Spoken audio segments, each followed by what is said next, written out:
Yeah. We really boxing. Who wanted the battles? Let's see. Oh, we boxing? Yeah, we boxing. I need that belt like it ain't no other option. So we punching and weaving and blocking. Defeat ain't an option. Let them know. Shoot a video, put it on BVO. Let them know. Every time I punch, it's a heavy blow. BVO, bound to hit like bricks cause it was set in stone. Let them know. I ain't getting body, but I'ma hit this flow. Yeah, way more than a show. This is BVO. This how it's finna go.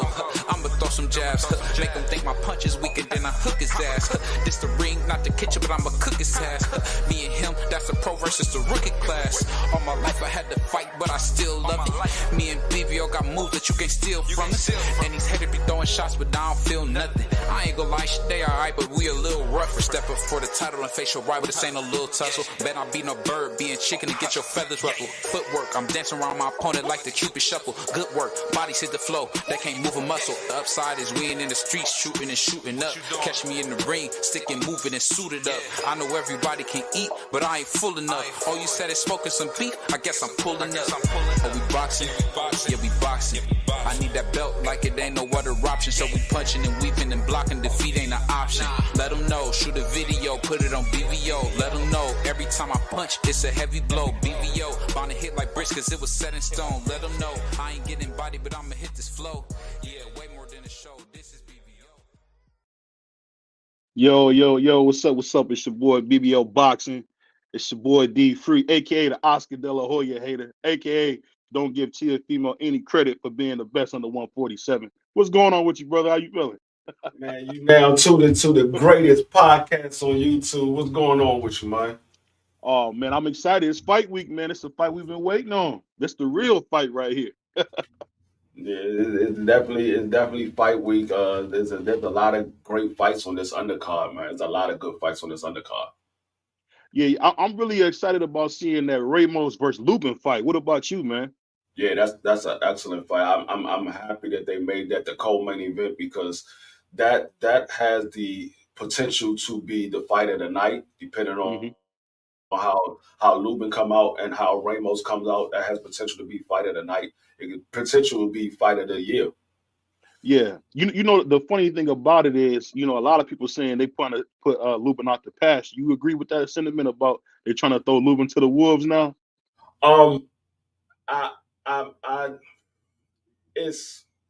I can see that because if you look at Lubin's last couple of fights, he was in there with Fandora, and now they put him in there with another big puncher with Ramos. I think this is somewhat a make or break fight for Lubin because he's one of those guys, like I said on a couple of other channels that I've been on. He's one of those guys who's good, but he's just not good enough. He has all of the skills. He has all of the potential. He always seems to come up short in the big fights. The only big fight that I can remember that Lubin actually passed the test was the J-Rock fight. Yeah, absolutely. That's a good point. But J-Rock was past his prime when he fought him too, so that's the crazy part. But salute my brother Ricky? Marky Dan, my man Skywalker, man. What's going on with you, brother?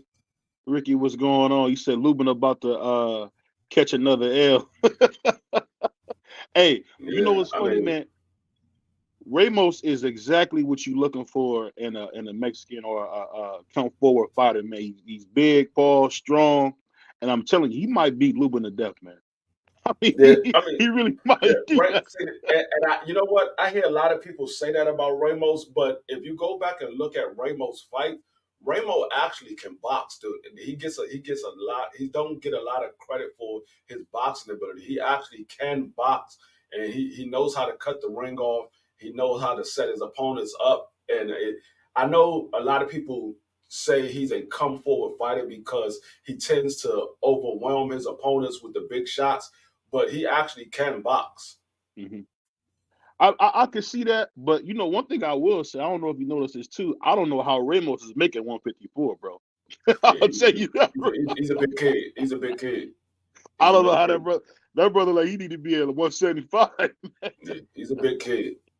Yeah. But my boy Skywalker said it's like Jolet Gonzalez, good but not good enough. He said Lubin about to catch another L unless he got another level. Salute to my brother Skinny Hardaway, man, sending some love. But I tell you this: if Lubin's able to win, what would that do for Lubin's career? Would that rejuvenate him and put him back in the contender status? Most definitely, because everybody is looking for Ramos to pretty much walk through Lubin, which I found that very funny because Lubin is not a pushover by any means necessary. But if Lubin can get past Ramos, that put Lubin back in contentions of fighting for a title again, because Yeah, I think that's pretty much what they're trying to do with Ramos. They're trying to get Ramos in position to fight for a title. you know it's funny you say that because I know people are kind of high on Tim Tszyu after that knockout he had against Ocampo, but I really believe Tim Tszyu is just okay. And I think if Ramos or even Mendoza get a hold of him, I think they're gonna beat him to death because I think Tim Tszyu showed me a lot of holes in this game. You notice that as well with Tim Tszyu. He's not who they say he is either, man. He's not. He's just pretty good, I think.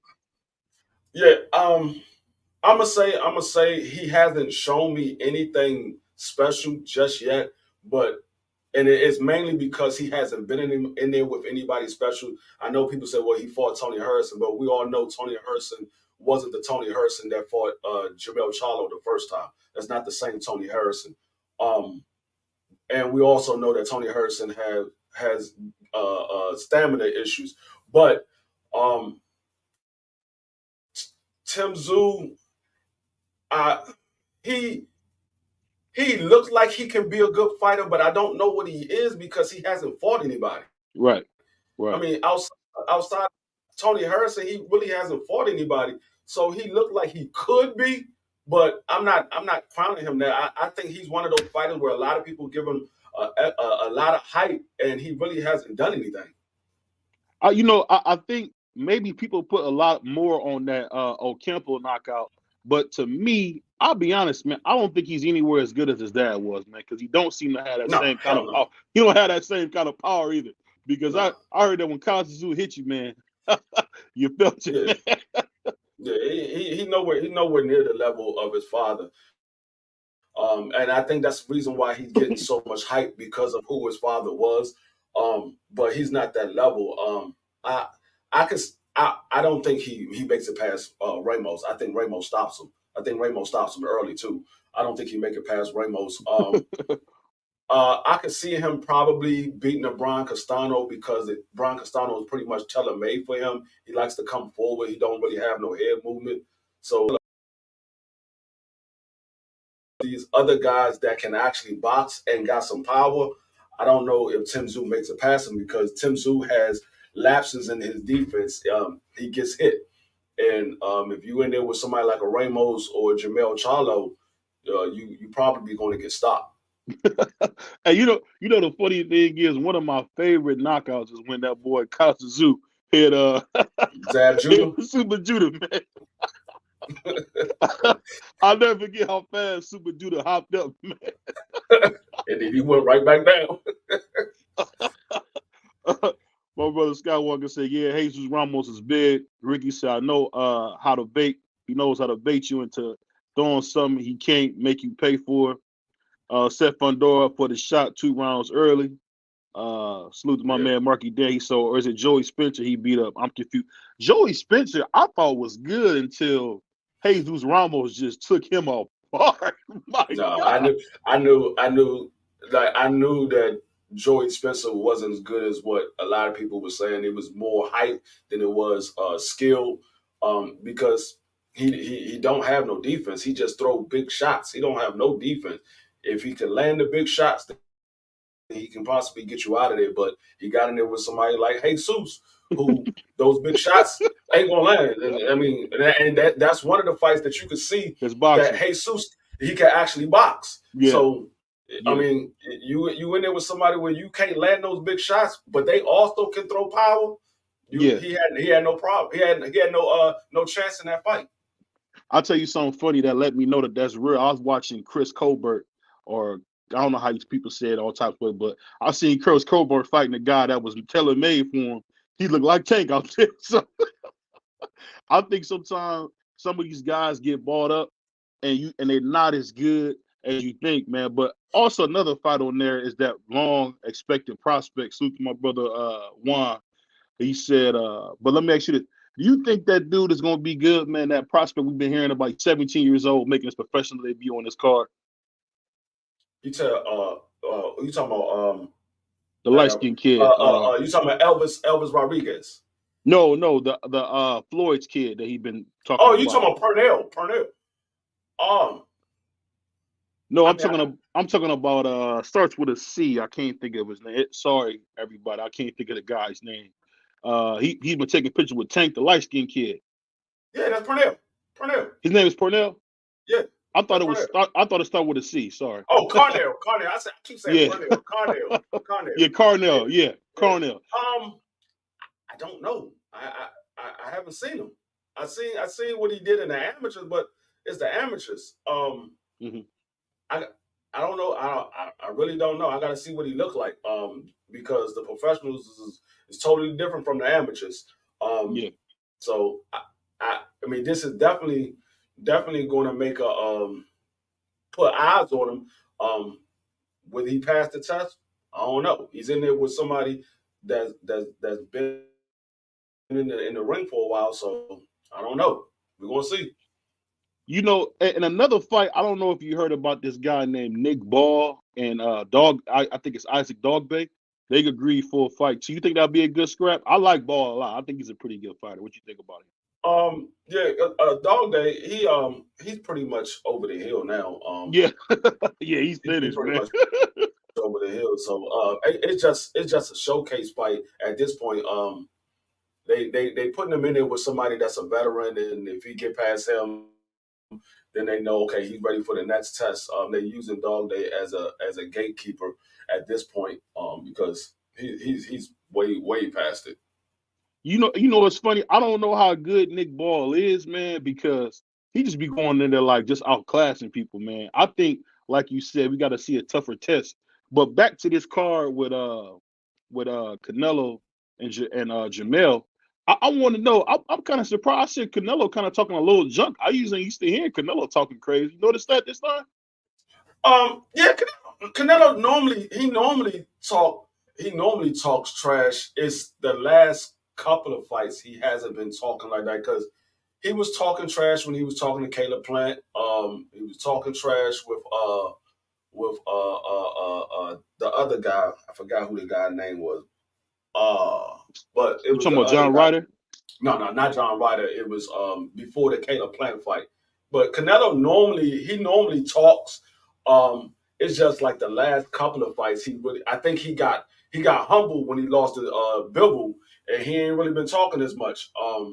He been kind of quiet on the podium, because he was talking like he was like, Bivol ain't never been in there with nobody like me. I'm the big guy or whatever, and then Bivol pretty much beat him damn near to submission. So I mean.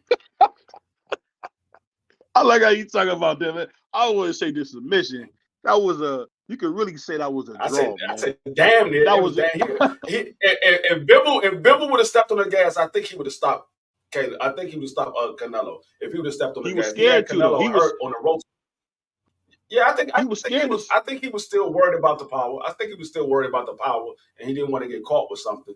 But he had Canelo on the ropes, ready to cast. I mean, ready to wave the white flag. Yeah, but he just didn't step on the gas. So in this fight, man, I heard Leonard Ellaby speak a good point and said, I think that Jermell can do some of the same things Bivol can do. You think that's going to be the Jermell that we see, the old boxer that we used to see at 154 early on, or this knockout artist we've been seeing lately? That's what I've been saying. Every time I've been talking about this fight, I said Jermell and Bivol has a similar style. I could see Jermell pretty much doing the same thing that Bivol do, because they fight a similar style. And I think that is the key to Jermell winning. Not trying to go in there and knock Canelo out. The ultimate goal is to win the fight. You ain't gotta knock the man out. If you gotta make it a long and boring fight, in order for you to get the W, that's the ultimate goal, to get the W. So my man, Dr. Mark, man, showing some love. Hey, I think the funny thing about this fight is I'm just wondering, can Derek James go against a great trainer like a Eddie Reynoso? Eddie Reynoso, as we know, multiple trainer of the year. I don't know if Derek James, the way he got outclassed versus Bomac, if he can go in there with a good game plan. That's my only fear, man. What about you? I think he can do it. I mean, we saw Shakur outclass Oscar Valdez. We saw Demetrius Bivol outclass Canelo Alvarez. So I think Dirk James can trade Jermell to outclass Canelo. Hey, you're rough, man. I forgot who I was talking to, man. Stop, y'all. Keep talking. Huh? You keep talking, man. And you shut the fuck up. Huh? It ain't like he got a bunch of zeros behind his fighters. There's a couple of L's back there. But you know the thing about Eddie Reynoso is I don't think he get enough credit. I think people really sleep on what you see, because what I've seen from Canelo as a fighter, go from being more of your typical come forward fighter before he fought Floyd, to Floyd changed him into like almost a Salvador Sanchez type of guy where he kind of moves and fights like a black guy. I never thought that Canelo had that type of skill. And I'll ask you this: do you think that Canelo's the best defensive fighter in boxing? No. I don't think he's the best defensive fighter. I think he's a very good defensive fighter. I don't think he's the best. He said, AOD free me. Hold on, it said free and me are holding it down for the Spanish folk. Hey, I'll tell you this though. The funny thing about these big fights coming up is that, you know what, people don't realize that Canelo didn't have a choice, man. And it looks like even though Canelo didn't have a choice, it looked like he don't care. He ready to get whoever's in there. Because I'm telling you, people don't believe me, but he'll probably beat David Benavidez to death. They're about to carry him out like they did Apollo Creed, man, if you get in there with Canelo, man. Because Canelo's a monster. That's the only thing. And I got Charlo winning this fight, but I just worried because Canelo is a monster. That's my only point. Canelo used to be a monster. Canelo is not a monster anymore. He is not a monster anymore. He used to be. I mean, the last time Canelo knocked somebody out was Caleb Plant, and that was because Caleb Plant gassed out. So he was halfway out by his damn self. You know the funny thing about that, man? The thing is, if it wasn't for the ref, I mean, Kenny Bayless is the worst referee in boxing. I got to continue to say that he's terrible, man. He really cost that kid, David Benavidez, a highlight knockout, because that boy Caleb was in there gassed. I don't know if you Hey, when you land on your opponent, you gassed out. But in another note, going away from this fight, a fight that everybody keeps talking about, do you think we'll ever see Sugar Shakur, the Puerto Rican star, versus a killer like Tank? I think we will. It's just a matter of when we see it. I think we'll see a fight with Shakur and Tank. I think there's still a slight possibility that we'll see a fight with Tank and Devin Haney. But I think it's more of a chance that we will see a fight with Shakur and Tank Davis. It's just a matter of when we will see it. I think that's the fight, Free. I don't know if you feel that way like I do. I think the fight that we really, really want to see is going to be Devin, the American Dream, Haney versus Tank, man. I think that's the fight. I don't think people understand that. Say what you want about Devin Haney, but Devin Haney is pretty skilled, and I think he'll really push Tank to the limit, because I think a guy like Shakur, once Tank finds out that he can't, hurt him, Tank just gonna bully. He just gonna bull rush him, man. It's gonna be crazy. I mean, I don't think Devin can hurt Tank neither. So, I mean, I just think Devin's a little bit more talented than Shakur, and he's younger too. So, because I don't know if he's more talented. He's more flight of foot than Shakur. Shakur pretty much stands in front of you, just make you miss. Devin, he uses his footwork to make you miss, which tends to to come back to haunt him in the later rounds because he tends to get hit a lot more because he doesn't have the stamina that he had in the earlier rounds. So I think both of them will eventually probably get stopped by Tank Davis because at some point Tank is going to land a shot on you, and when he does, it's a matter of can you stand up to that shot. And it's the thing. I just wonder, and maybe I could be wrong. Can you tell me what people are seeing when they say that Sugar Shakur is just like monster boogeyman? I don't really see it because I don't see the power that says that. I really don't. No, I don't think Shakur is a boogeyman. I think Shakur is a very good fighter. But I think he I think he's trying to make himself a superstar without fighting the superstar level fighters as of right now. Because I mean, the only notable names that he fought, to be honest, is Jermell Herring and Oscar Valdez. Those are only notable names. Now there's other names on there, but they're not known like that. But I mean, Joet Gonzalez. Those are the only notable names that's on his resume. Now there's other good fighters on his resume. I wouldn't say they're good fighters, but they're good fighters. But he hasn't fought nobody of the level of a Tank Davis, a Lomachenko, Devin Haney, and those type of guys. So I think he's trying to make himself a star without having to fight those guys in the ring as of right now. That's a good point. I get what you're saying. It just seemed like it's just so much hype around him. I think the kid's from New Jersey, and I think we haven't had a Black Rican like him in a long time. I don't think we had a cat like what Monk used to call a nigger Rican. We ain't had a nigger Rican like him in a long time that can really fight. I mean, people saying he could be the next Tito, next Tito or the next Miguel Cotto. I don't know about that, but we'll see. Let me read a couple of these comments. My man, Dr. Mark, said that's absolutely ridiculous. DB will mess Canelo up. Not for you to say that, Dr. Mark. Now you my brother and I love you, man. But you got to think about what you're saying. You talking about Canelo Alvarez, the living legend. You talking about him fighting a guy like David Benavidez who's fought nobody. Canelo would beat the sleeves off of him, man. Am I wrong, Freak? Tell my brother Dr. Mark was going. Dr. Mark is absolutely right. I think David Benavidez will possibly stop Canelo with the amount of punches that. See, the thing is, Canelo, he likes to use his head movement to make you miss.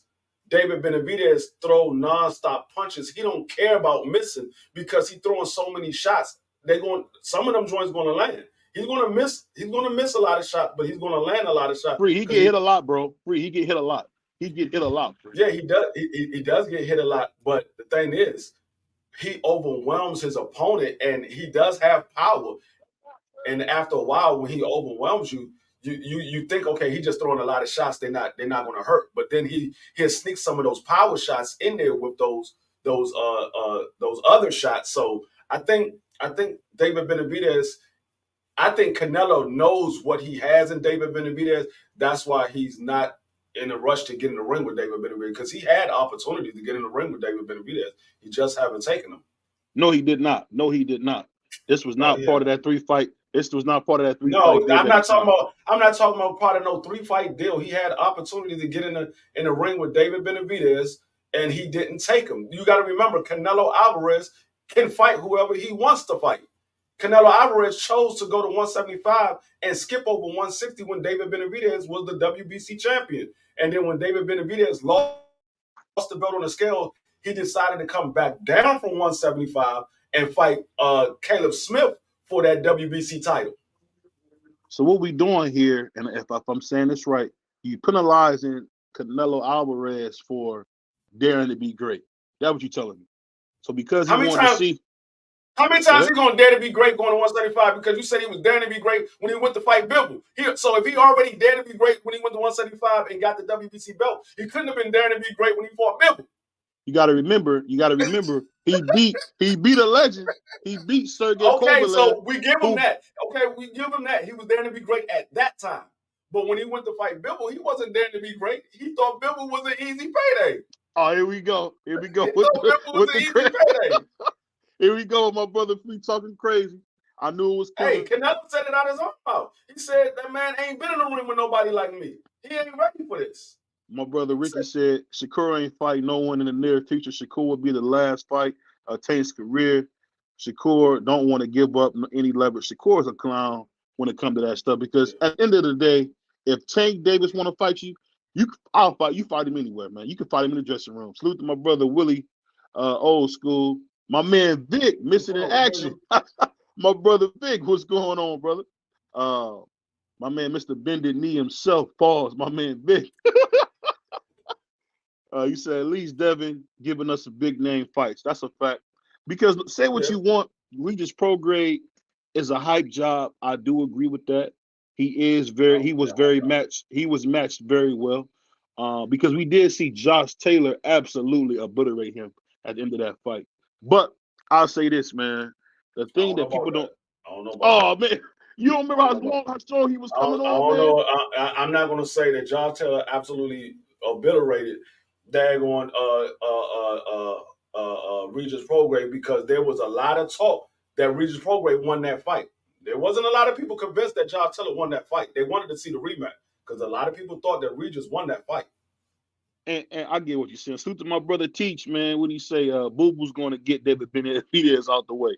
That's a fact. Boo Boo's going to beat David Benavidez from toe to post. Because if you remember, salute to my brother Dr. Mark, who was just saying that he thought that David Benavidez could be the living legend.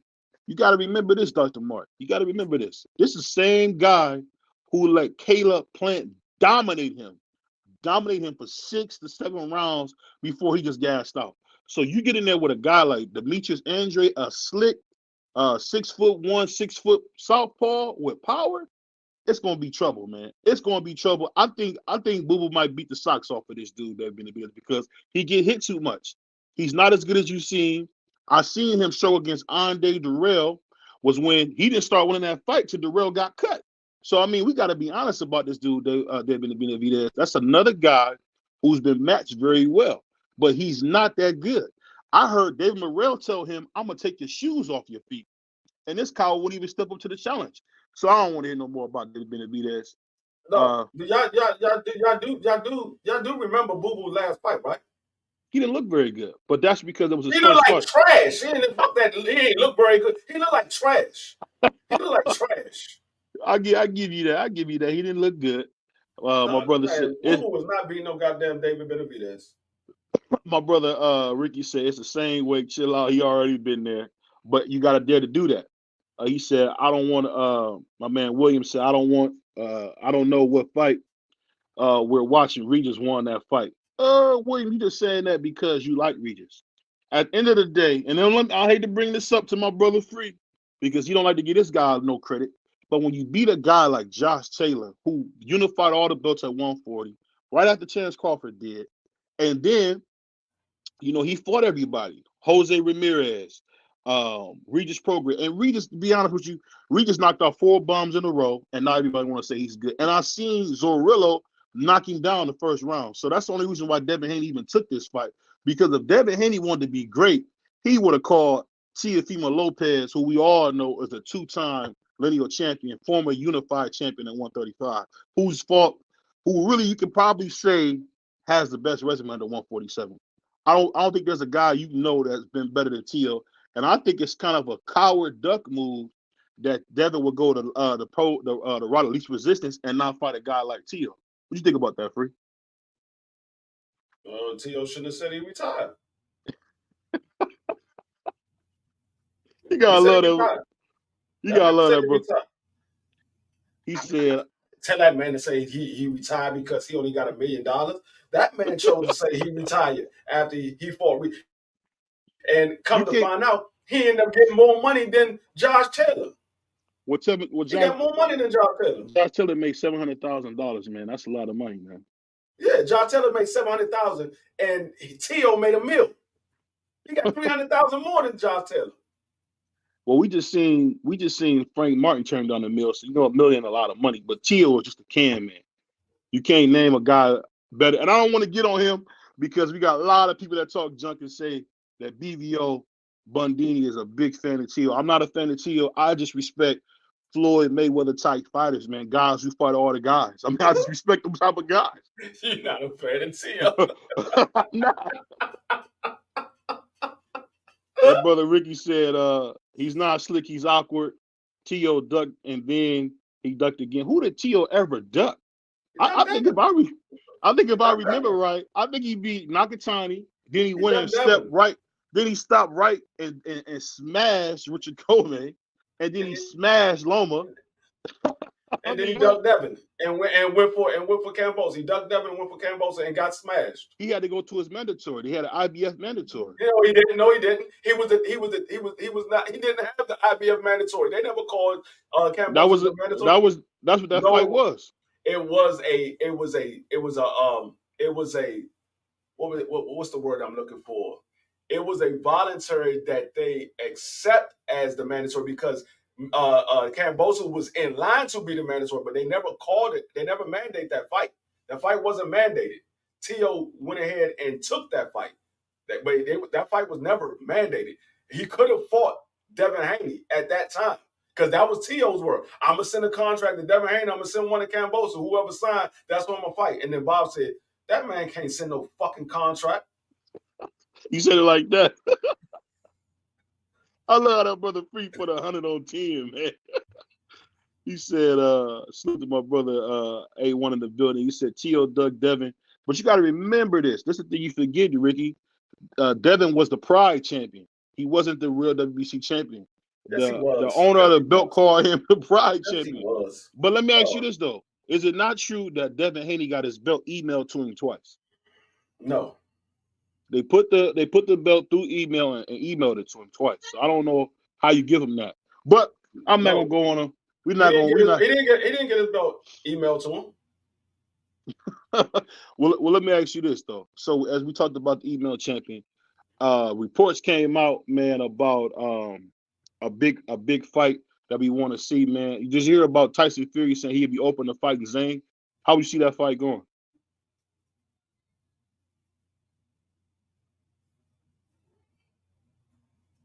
Why are you open to fight Zane when you have the unified champion trying to fight you? What now you don't want to be undisputed? He said his goal was never to be undisputed, which I don't agree with. But I think Tyson Fury want to only fight the best fighters. I mean, in his opinion, that's what he says.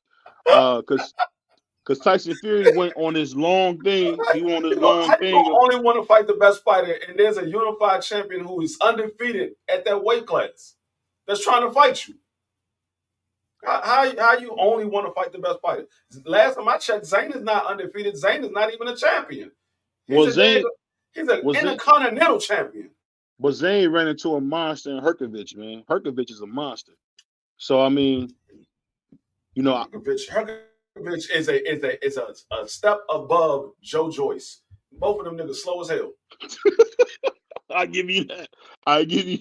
Herkovich will not win any speed contest. But I'll tell you this about Herkovich: the dude's a monster, man. When it come to boxing, the dude's a monster because who has he fought to make you think he's a monster? Who has he fought to make you think he's a monster? Zane. Zane beat him. No, he didn't.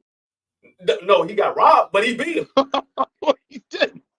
That's like when you bring up that crazy argument, that crazy nuts argument that you thought that Sweet Pea beat the great Oscar De La Hoya. We gotta look at this. We gotta look at this cards, man, about what happened. We can't go off what we want. Not that I thought. Everybody that you asked thought the same thing. You haven't had one person yet to say they believe that Oscar won.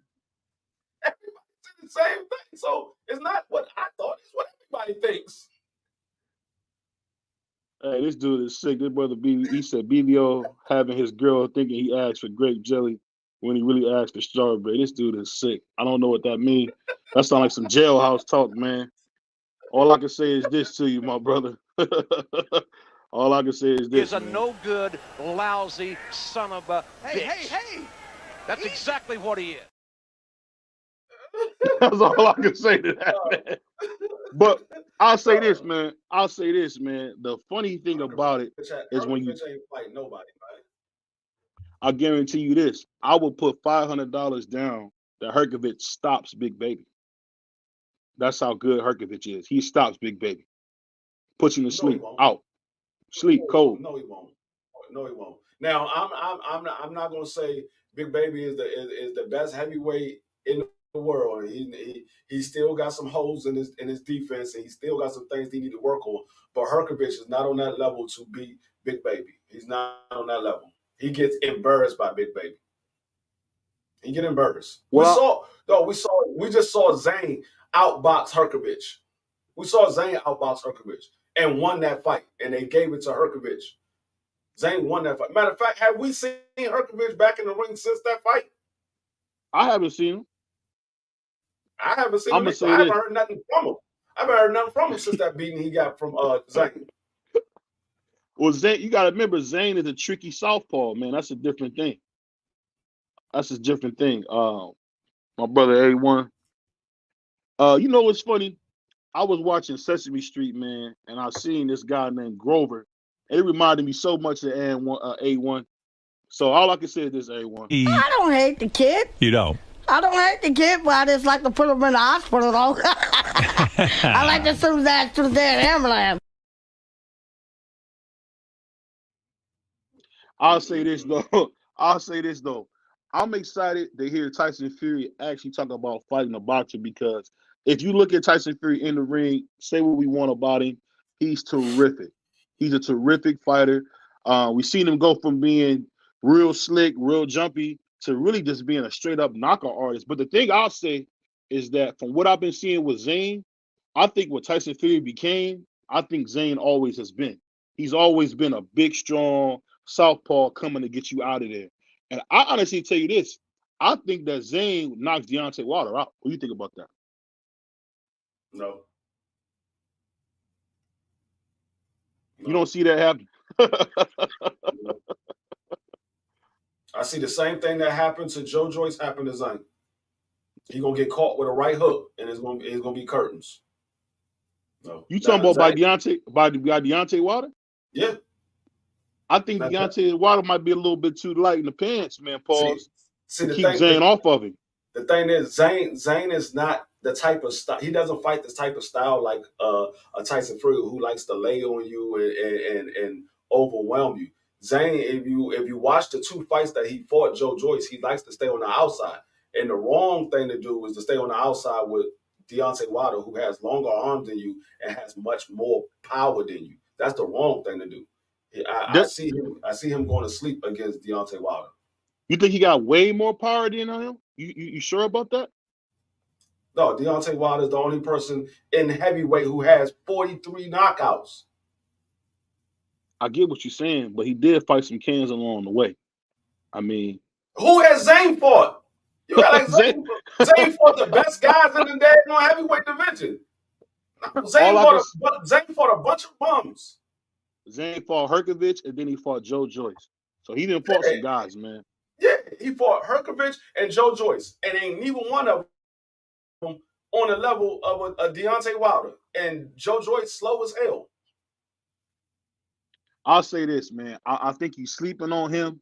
So I ask you this. So when are we gonna see Deontay Wilder in the ring, you think? I don't know. They were supposed to be in the ring at the end of this year, but it seemed like AJ and Eddie Hearn is trying to make the Zane fight now. So I mean, I don't know. I'll ask you this though. So if they made that fight, how do you see that fight playing out? AJ go to sleep. You don't think he's improved, man? He improved a little bit, but he still don't get his head off the line. He's gonna go to sleep. He's gonna go to sleep. But you know what's so funny? It's funny you say that they're gonna go to sleep. But back to the fight, the main fight that we've been talking about. I'm just wondering, so if Canelo knocks out Jermell, which I don't think it happened, would that make Canelo the best boxer in the world again? No. Nope. But they say if Jermell, who in my opinion is pound for pound number one, if he knocks out Canelo, he's number one. So which one? So how does that not work? What Canelo would be? That's kind of crazy, man. How in the world would Canelo not get no credit? Because he's fighting a guy that came up 2 weight classes. Jermell is taking on a guy that was 2 weight classes bigger than him. So if the smaller guy moves up and beat the bigger guy, the smaller guy gets the credit. If the bigger guy beats the smaller guy, he don't really get no credit. That's how things go. But that's crazy, man. Just like everybody wasn't giving Earl Spence credit for beating Mikey Garcia. Oh, he beat little Mikey. Same way everybody wasn't giving Tank Davis for beating Leo Santa Cruz, or you beat little Leo Santa Cruz. That's how it works. When you beat the smaller guy, you don't get no credit. But if the smaller guy beats the big guy, he gets the credit. So basically, if he knocks out Charlo and knocks out Terrence Crawford, he wouldn't get no credit for that. No, he'll get credit for it, but I wouldn't say he's the best fighter in the world. I wouldn't say he's number one. He still has a monster that he's scared to face. Who is that monster? Who is that monster? No, he do not want to fight David Benavidez or David Morrell. Now, if you said David Morrell, I might give you. I might say you can. You might be right. I'm saying a monster to Canelo. I'm not saying a monster in boxing, because I believe Morrell is that monster. But to Canelo, David Benavidez is that monster. That man is not trying to face that monster. But ain't that like a no-win fight? How? Because they in the same weight class. Because think about this. Just think about this. Boo Boo Andre is a good fighter to people like me and you who watched him come up. I think he's one of the most talented fighters in boxing when he's focused. But he's a terrible fighter. He's a horrible fighter. So he's fighting a horrible fighter. So he hasn't fought nobody to deserve a Canelo shot. Why? Let me ask you this.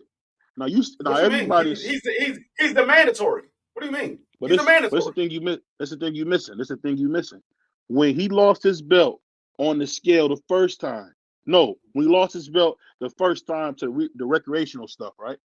Mm-hmm. They offered him a fight with Arthur Beterbiev, and he turned it down. Yeah, he wasn't at 175. He was at 160 at that time. No, he was at 168. Well, he still wasn't at 175. We talking about a few pounds away.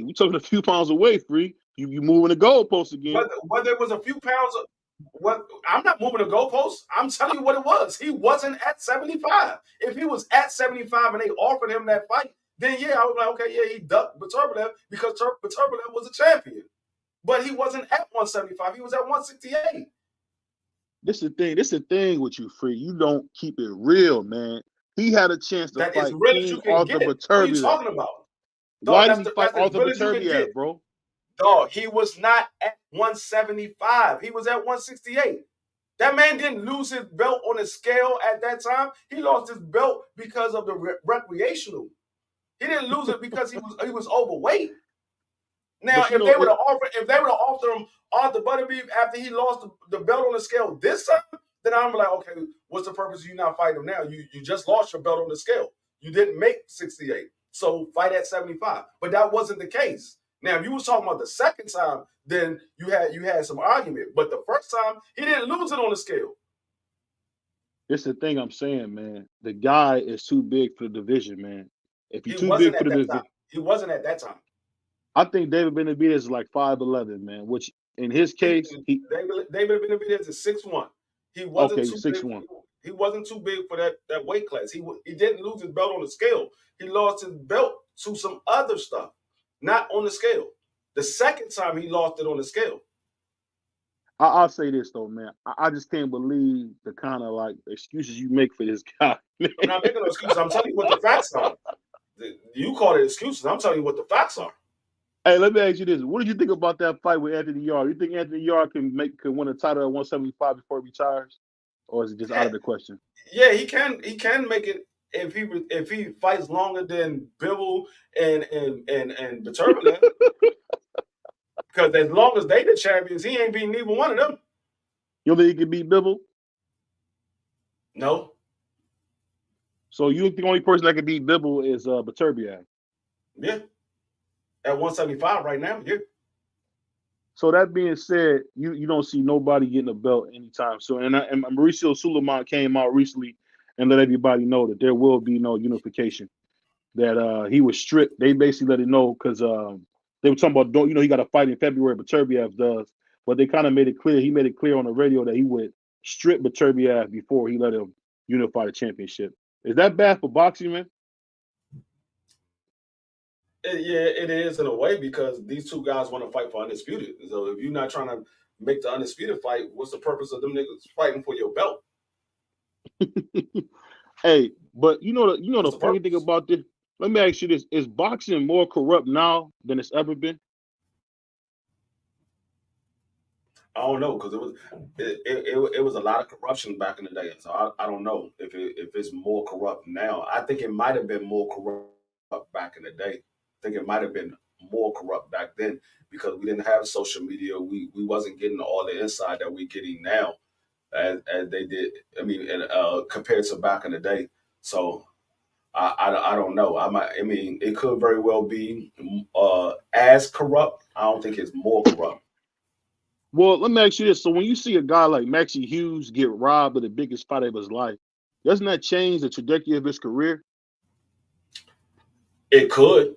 I don't know if it will. It could.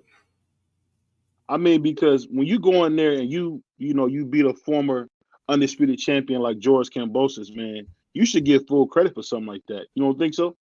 I mean, he beat a former unified champion, but he got robbed of. But like I said, it could change the outlook in his career, but it's a matter of will he let it, because he can use that as fuel to go out there and make sure he knock out everybody that he get in the ring with. Yeah, I think in Maxie Hughes' case that won't be the case because he's not the most powerful guy, and I don't think he really. Honestly, I'll tell you this: I think that was his big shot, and I'll just say this: for him to get robbed in such a way, man, it's just like it almost is like when Loma got robbed by Devin Haney. It's just one of them things you can almost never come back from. I don't think Loma will be the same after being robbed like he was versus Devin Haney. You think he will? He wasn't robbed by Devin Haney. What are you talking about? I thought you said you could see it as a draw. You told me you could see it as a draw. I can see it as a draw. I can see it at people saying Loma won. I can see it people saying Devin won. But that doesn't mean that he was robbed because the judges say Devin won. I just say it was that close that I could see it going either way. But that's not a robbery. It just means the fight was close. Now, robbery is when you say Loma clearly won the fight, but they gave it to Devin. That wasn't the case. It was a close fight, and the judges saw it for Devin. What I'm saying in this fact is that I think what you're missing is he's about to stop Devin Haney in the 11th round. I know you've seen that. He's about to stop that kid. I mean, whether he was about to stop him or not, that was his fault that he didn't stop him. He chose not to put on the gas. That's his fault. So I'm saying if you had your man hurt and you thought you was about to stop him, and then the next round you let off the gas, that's your own fault. That ain't the judge's fault. That's his fault. He should have went out there and stopped it. Don't leave it to the judges. Stop him. You cold-blooded, man. No, if I say, okay, I got a sure enough win if I stop this dude, or I believe the judges might rule in my favor, I'm gonna let the judge. No, I'm gonna go for the surefire win and stop this dude. I'm not gonna leave it up to the judges and think they're gonna give me the fight. No, I'm stopping them. Well, this is the funny thing about it. I heard Bob Arum, who's been going boxing for almost 50 years, say, "You got robbed tonight, kid." And then I seen Loma cry like a newborn when he lost that fight. Did you see that? Yeah, I saw him cry like a newborn. I know the reason why he cried. Why did he cry? Why did he cry? Because he's never going to get another shot at Undisputed. That was his last chance. That man is 35 years old. He's never going to get another shot at Undisputed. So you don't think Devin Haney would ever run that back? Doesn't matter if Devin Haney runs it back. Devin Haney don't have the WBC belt. He would have to fight the winner of Edward De Los Santos and Shakur Stevenson to get that belt back before he fight Loma or Undisputed. And he has to win that belt to be Undisputed again. So unless Devin Haney gets that WBC belt back, he could run it back with Loma, but it won't be for Undisputed. Well, let me ask you this. So what do you think about the WBO stripping Jermell Charlo on the day of his biggest fight? You think that's fair or foul? In a way, it's fair. I understand what they're doing. I understand what they're doing because we got to remember Tim Tszyu was the mandatory for about 2 years now. He was called as the mandatory. He had to wait aside because Jermell and Brian Castano was fighting for undisputed, and then they had the draw, and then they went back and fought again almost a year later, and then Jermell broke his hand, and because I think he was training to fight Tim Tszyu, and he broke his hand. Yeah, that's And what he was so training to that fight. Yeah, so he broke his hand. So Tim Tszyu had to sit out the ring for damn near not sit out the ring. He had to sit on the sideline waiting to get that title fight for damn near 2 years. So he took another fight with Tony Harrison to stay busy. But then Jermell got the call to fight Canelo, and Jermell said, "I'm gonna fight Canelo." So I mean, I understand why they do it because that man's been waiting for damn near 2 years to fight for that title. Salute to my brother Marky Dancer. Anyway, he said, "My man Teach said I agree with them stripping him of the belt." I guess it's okay to strip him of the belt, but I just think, man, why are you stripping him the night of the biggest fight of his life? So when he beats Canelo, he could be undisputed at two divisions simultaneously. That's like some UFC stuff, man. Like, I think it kind of sucks. Go ahead. No, I mean it's he still will be undisputed because they said they stripping him once that bell rang for round one. He will be stripped of the WBO belt. So him going into the fight, he's still the undisputed champion. So it's undisputed versus undisputed. So if he loses, he still will be considered the undisputed champion at 54 because Tim Tszyu hasn't fought for that belt. I mean, we know that Tim Tszyu is going to be elevated, but I still see him as a two-time undisputed if he wins the fight and simultaneously. I still see it that way because Tim Tszyu don't have the belt per se. He's been elevated, but he literally don't have the belt until he fights. Well, let me ask you this: What do you think about Jermell Charlo saying that he wants to fight David Benavidez next? That's what he's supposed to do. But why would he say that and not fight the real monster, David Morrell? Why would he take the easy route and be the guy because he would be Benavidez to death?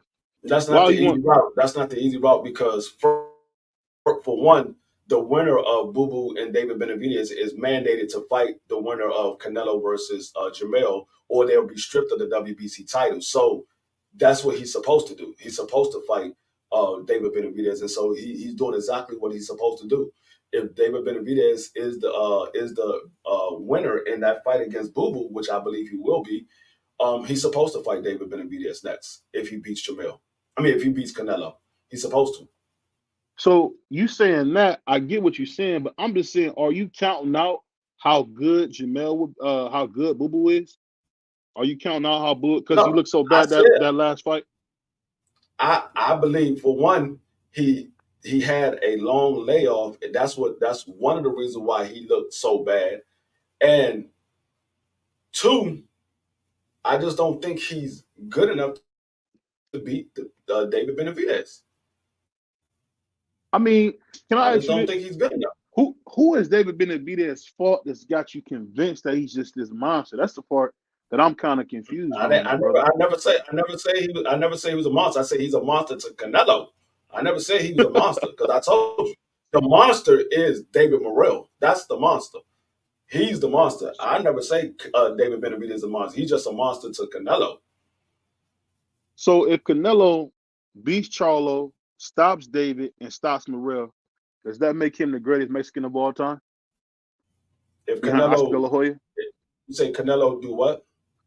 If Canelo was able to beat Jermell and then stop David and stop Morrell, would that make him the greatest Mexican of all time or would that make him better than Oscar De La Hoya as the greatest Mexican of all time?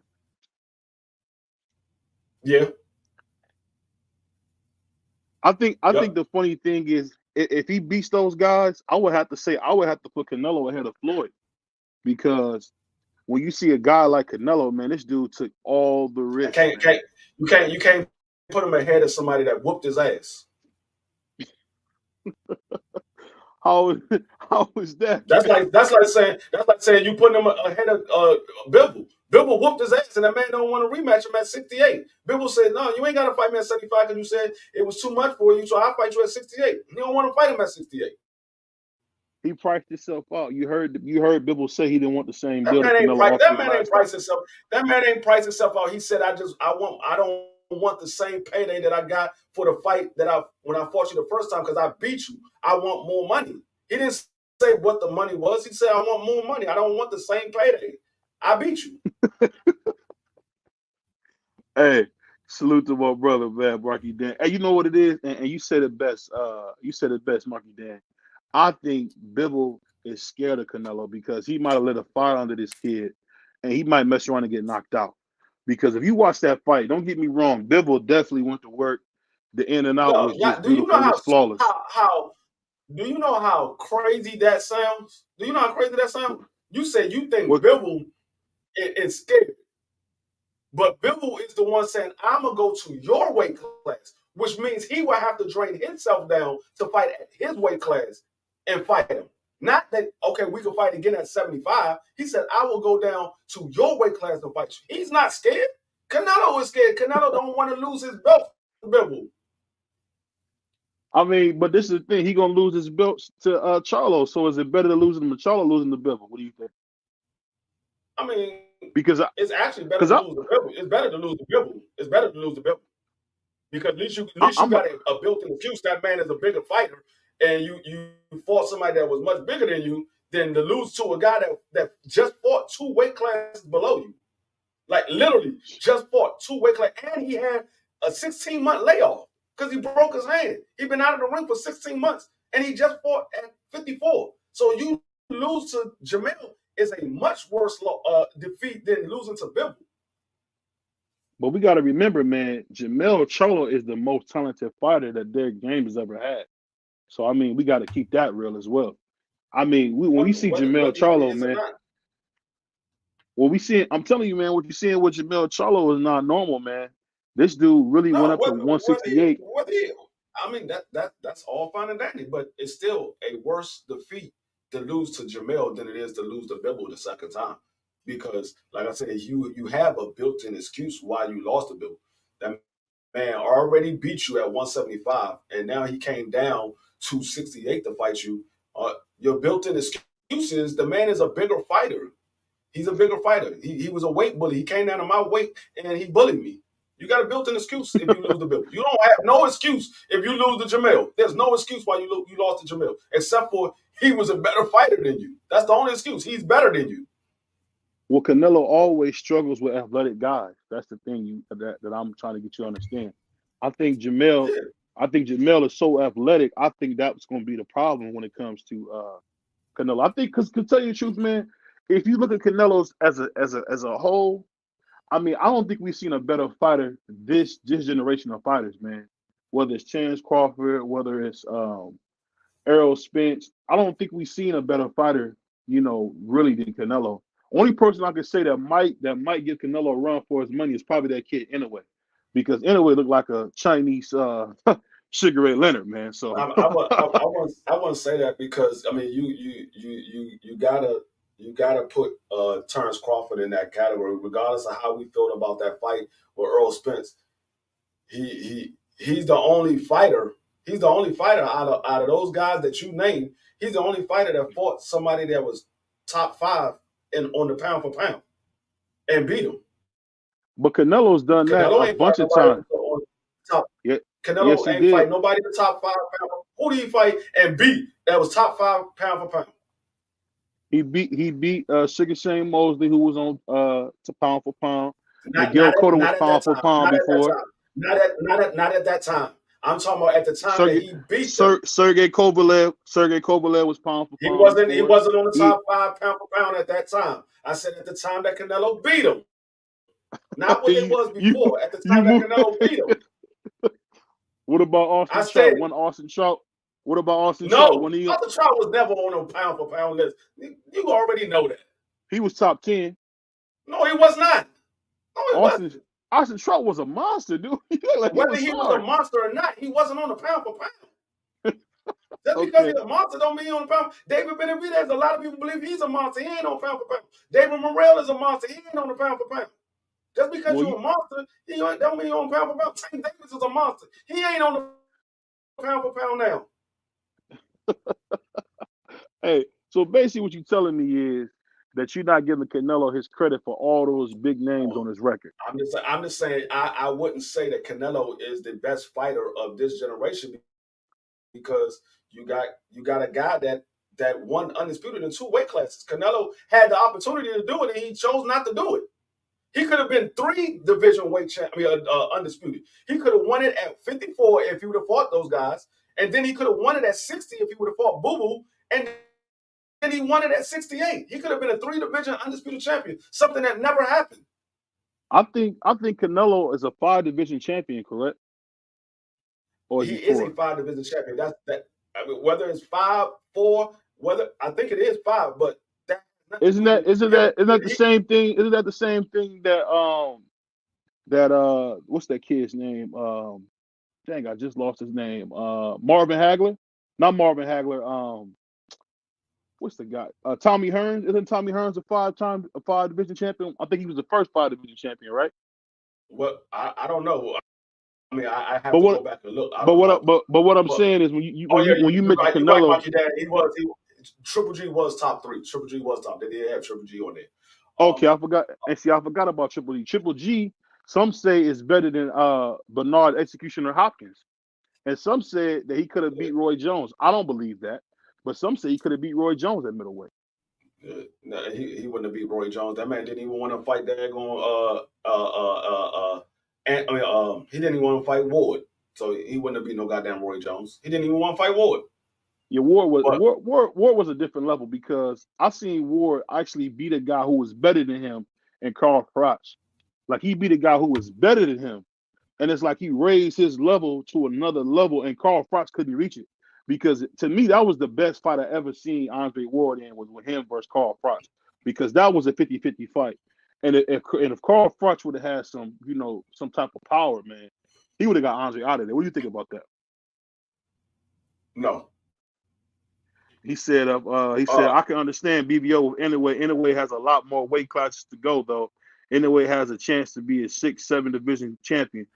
He said, if anyway, go ahead. I was going to read a couple he said, if anyway does that, he be better than those guys. Triple G was top 3. Miguel Cotto was top 10 with Canelo beat him.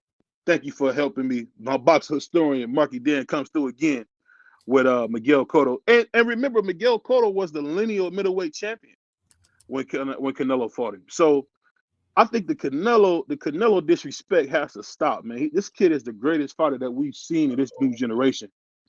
I think he's better than Terrence Crawford. That still doesn't take away from what I said. I said this man had the opportunity to be 3 division undisputed. Whether he's a 5 division champion or not, he had a chance to be a 3 division undisputed champion. That is something that's unheard of. Nobody's ever done that. Nobody's ever done it.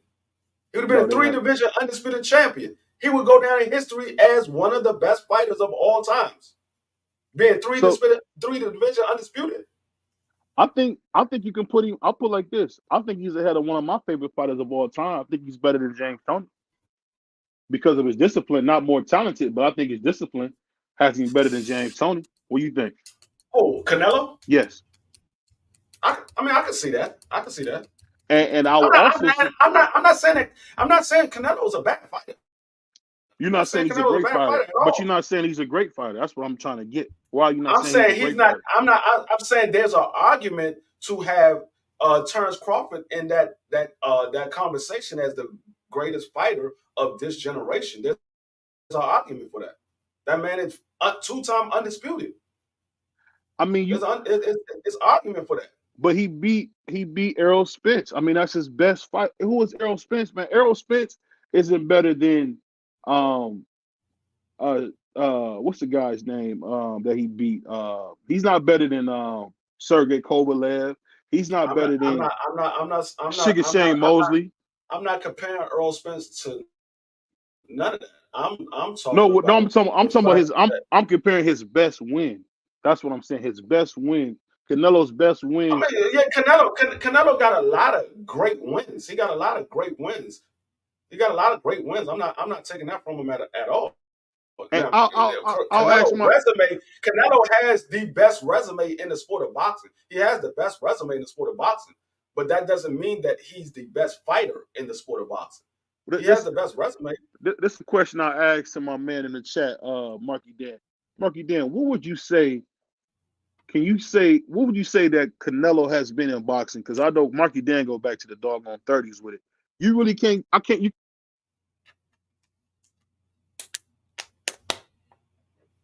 cut out, BBO. It's part of his generation, man. You cut out. I said, I don't know. I said, I would have to just say, man, Canelo has been hands down the best fighter of his generation. I don't think nobody's touching that kid. No, as far as his resume, no. I don't see nobody having a resume that he has as far as his resume, but that has nothing to do with who's a better fighter. Just because you have a great resume doesn't mean that you're the best fighter. Because we know there's a lot of people that have good resumes. That doesn't mean they're the best fighter. Because if Canelo was the best fighter, then he will be ranked number 1 pound for pound. Well, I'm gonna say this before we get out of here. We're gonna be covering that Canelo versus Charlo fight.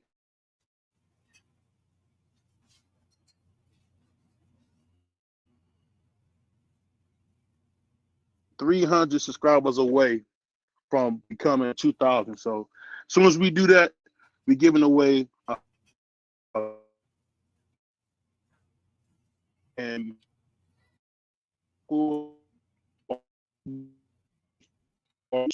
let me get your final prediction to be open for the fight. Who you got winning that fight, Free? Jermell versus Canelo.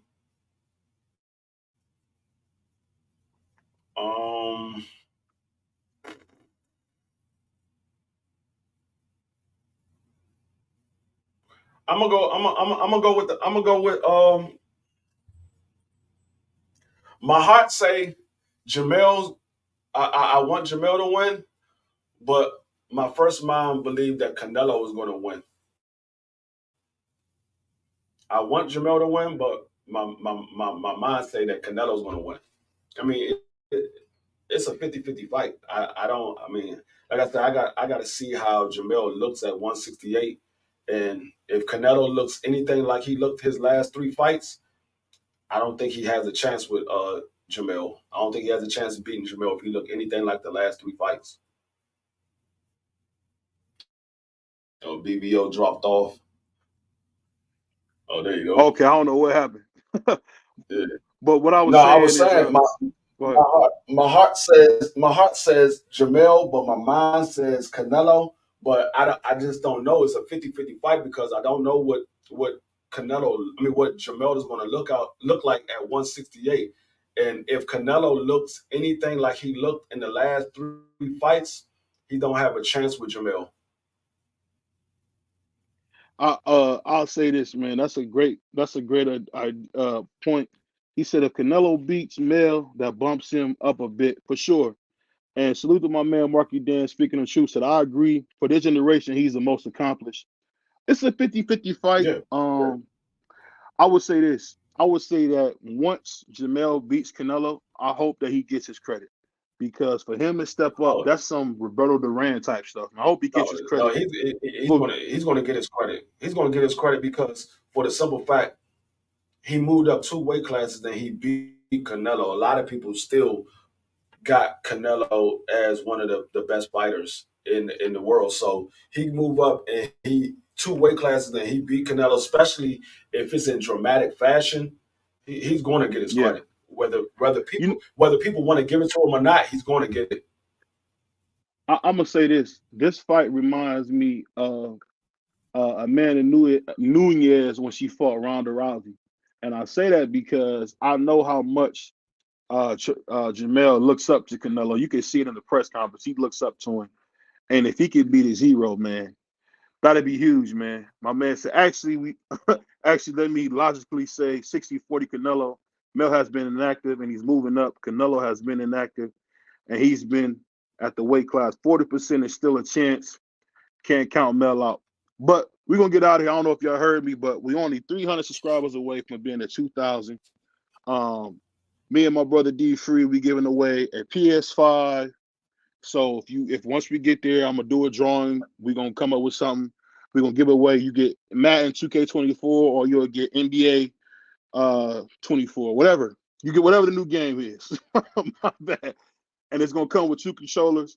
But keep in mind this: when it comes to this boxing talk, when I come in here with D Free, y'all know I'm gonna beat him every time. Pause. So what's your last words till we get to the fight, man? You said you're going with my final choice is Jermell. What's your final choice before we get out of here? My final thoughts is it's 50-50. It can go either way. I mean, I don't have no dog in this race. This is a 50-50 fight. I'm a favorite Canelo just because of exactly what Teach said. What Teach said. Jermell's been inactive for 16 months, so I don't know how his hand is gonna look. I don't know how he's gonna carry the weight. So it's a 50-50 fight, but I'm gonna lean towards Canelo winning this fight. My man, your daddy says Charlo will be nice for the first, second, and third round, but he will start to fade once Canelo starts to land clean shots, and he'll probably stop Mel in the late rounds. He said Barrios beat Ugas, Lubin beats Jesus. Nah, You he ain't beating no Jesus. I don't see him beating Jesus.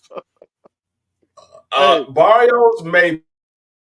Yeah, maybe Barrios maybe. I don't see Lubin winning that fight. I see Lubin might probably getting stopped in the later rounds. I see him probably getting stopped. I'll be surprised if Lubin win that fight. I'll be surprised. But I mean, Lubin is a good fighter, but I'd be surprised if Lubin win that fight. I mean, Ramos is a monster. He's a monster. Hey, but like we always say, man, it's your boy BBO. It's your boy D Free, aka the Oscar hater, the same man that say Ring Magazine don't count. I told you I just got finished doing an interview with a guy from Ring Magazine. He was the editor of Ring Magazine. I did an interview last Friday with him. Yeah.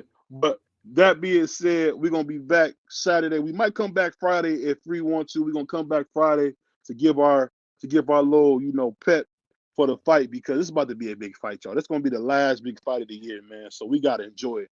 Because only thing I'm surprised about is not sold out. That's the only thing I'm shocked about. The fight is not sold out. But we'll be back. It's your boy. Salute the Kwiku in the chat. We gone. Peace. Peace.